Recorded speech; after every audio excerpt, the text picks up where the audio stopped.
So you met with the customer on Monday, you filed the claim. On Wednesday, they let you know the adjuster meeting is gonna be Friday morning at 10 a.m. Okay? You enter that data into our CRM so that we know when that adjuster meeting is. You set a task for that particular customer adjuster meeting at said time. And right now, we would be going with you with that adjuster meeting. Eventually, you would go by yourself. Right. Okay?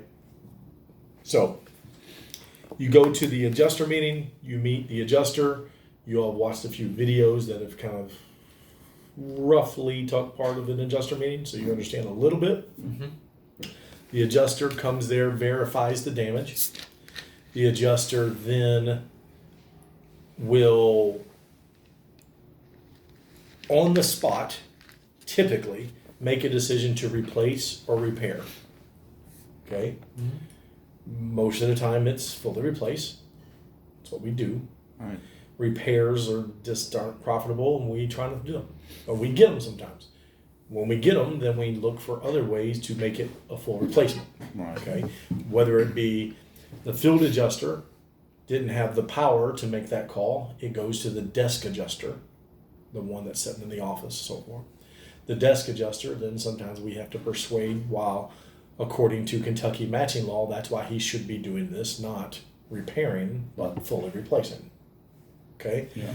So that might mean going to get a shingle from Reese wholesale, putting up there on a new shingle, putting up there by the damage, taking a picture showing new. This is what the roof looks like. Right. It's not going to match. Sending that to him, saying that's why this roof has to be fully replaced. Right. There's other factors. Why they didn't replace the row roofing versus the shingles. Well, if the row roofing is over top of the shingles when it was installed, when we take the shingle up, it's going to affect the row roof. We look for that. If they, in Indiana, only replaced this slope but didn't replace this slope, this slope ties into this slope. When we rip this slope up, it's going to affect this slope. We're going to rip these shingles up. That's why you need to replace this slope too. We've got to look through them all. Got to know what we're talking about. So adjuster meetings is where we do that negotiation in our look. There's a sell to the customer, in which we already went over. Right. Okay? Yeah. Customer said, yes, do this, give me a new roof. Hardest thing I'm going to have to do is pick a color. Little to no money out of my pocket. That's all they're hearing right now, right? Right. I don't have to do anything unless what? The insurance agrees. Yes. I'm not responsible for anything unless Yeah, insurance paid for something, right? Go down the list. At the adjuster meeting, now it's game on. Okay? This is a representative from the insurance company who is versed in HAG certified, which is a certification of inspections, roof inspector, okay? In what wind damage is, what hail damage is, what squirrel damage is, what his job is, okay? Do they know everything? Nope, they do not. Sometimes they send them from other states. Send them from Colorado, where there's no matching law, to Kentucky. He don't know that. But all you got to do is get him to agree that there's damage. Maybe in Colorado, that damage wouldn't be fully replaced. But in Kentucky, that damage, because of the matching law, should be fully replaced. His opinion should be that it needs a full replacement. The desk adjuster needs to sign off on this. Not his opinion is that a repair is necessary. That's the key, okay? So we should know that. It's a 50-50 mix. You'll get an employee versus an independent adjuster. Here's the differences. The employee is paid from the company that they're representing. State Farm, Allstate, Travelers, AAA, 1,000 insurance companies out there, okay? He is paid from them. So who do you think his allegiance is to? Them. Or the customer? His customer? No. Do they really care about the customer? But they do care about taking the money from the customer for their premium, don't they? Yeah. So, Mr. Jones, insurance company takes your money like clockwork, right? Yeah. I don't know. Coronavirus hits and you can't make next month's payment. You got insurance? Nope. That's how it is. Right. Unfortunately. It's a shitty world we live in. But the reality is this. Our job and our expertise is to get the insurance company to write that check so that you don't have to. Okay?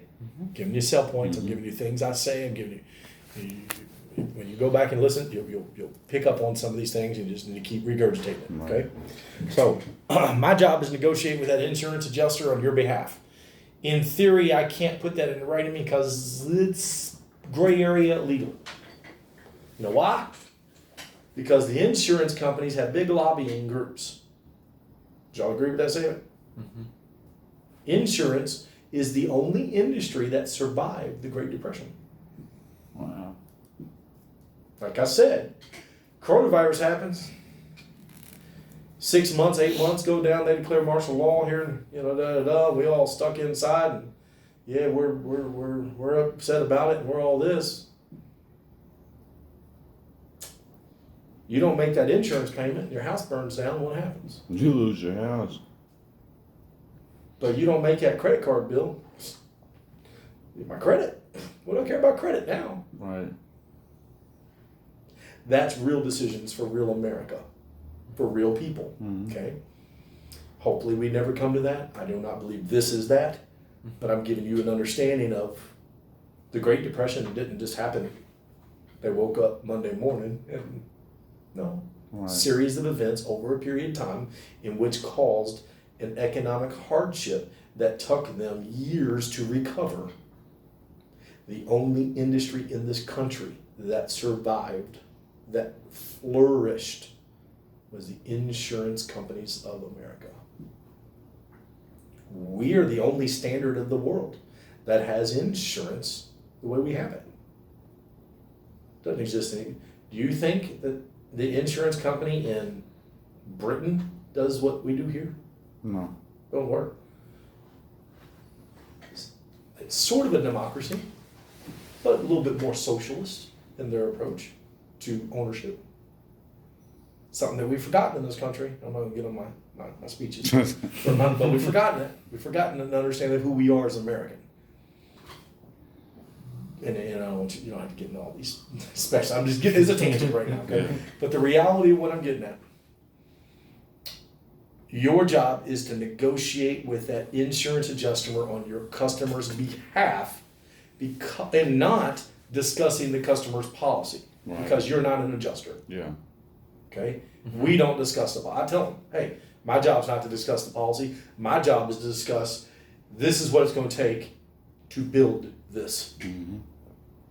I discuss building. You say there's standards of this. We already have them. We don't need you. That's what the adjuster tells. We don't need you. Yeah. We already have these templates in Xactimate and negotiated prices. I am the contractor of choice by Mr. and Mrs. Jones. Your standardized negotiation of these prices doesn't mean it's mine. Right. Two people don't build it the same way, do they, sir? No, they don't. And your Xactimate software codes, they have for a roof line item, when we get into this, they'll have 5 or 6 different options to choose from. And if you look out at various price points, why is that? For your discretion. Right. Remember, insurance is the only industry that survived the Great Depression. Why is that? They're the only industry that, when your back's against the wall, food, shelter, insurance is next. Do I really have to have a car? To live, to survive. Do I have to have my Amazon Prime or Hulu or, I don't know, I probably got 10 different apps that I pay for. Not one of them I have to have. Do I have to have my cell phone? Yeah. I mean, no, but You don't. No. I'm saying to live. no, not to live. You don't. Food, shelter. Food's first. Shelter is second. Because last time I checked, people live on the streets, don't they? Mm-hmm. I didn't say they can live good. No, it's not. This is not priorities of life. You have to have DirecTV. I'm trying to be real with you. I want you to understand how insurance works. But if you don't have insurance and you have a house and you have a car, you may not be able to drive that car because you've got 4 flat tires. Mm-hmm. Or maybe you need a new engine in your Audi. Yeah. Right? But if I park that car in my driveway and a meteorite hits it, my house is protected, but my car needs a car automobile policy. Because it's a different asset. Yeah. Okay?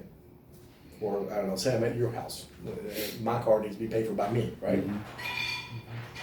They ain't writing me a check for that Audi anymore, are they? Because you're SOL.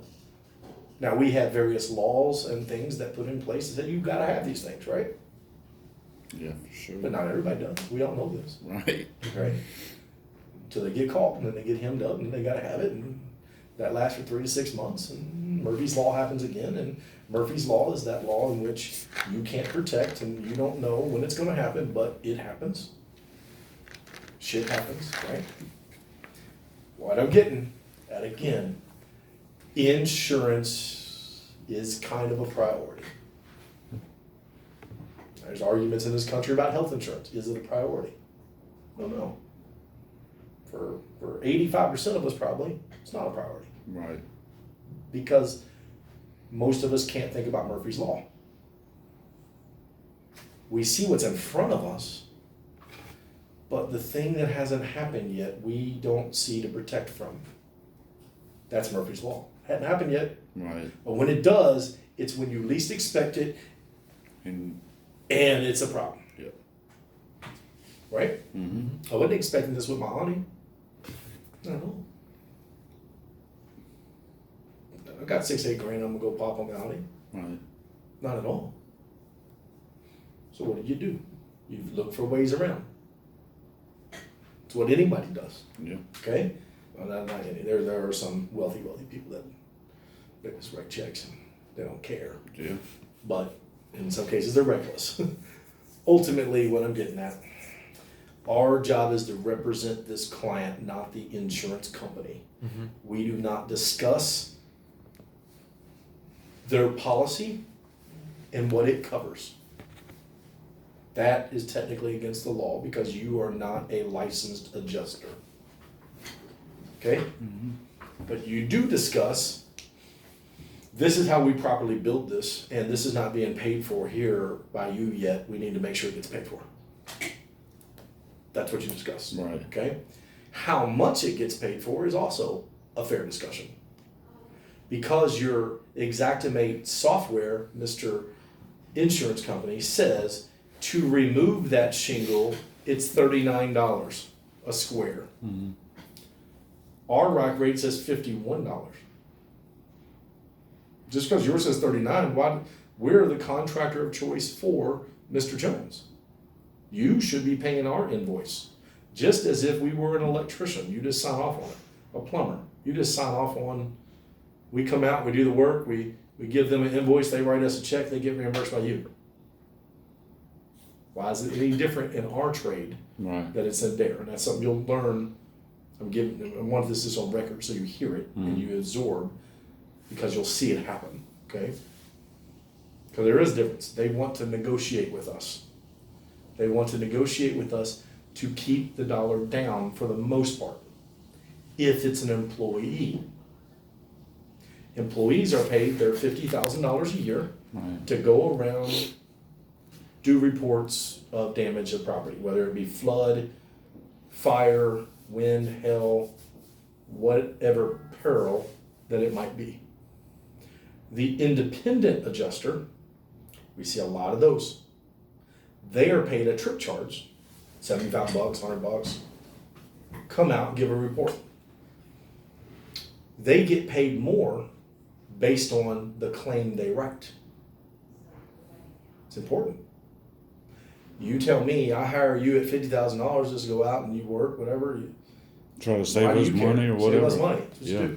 But if I'm independent, and now I tell you, okay, I'm gonna give you $75, but if you go write a $10,000 claim, I'm gonna give you 2% of that claim. Yeah, so. Then I'm gonna try to write a $20,000 claim. Yeah. That's real people. Yeah.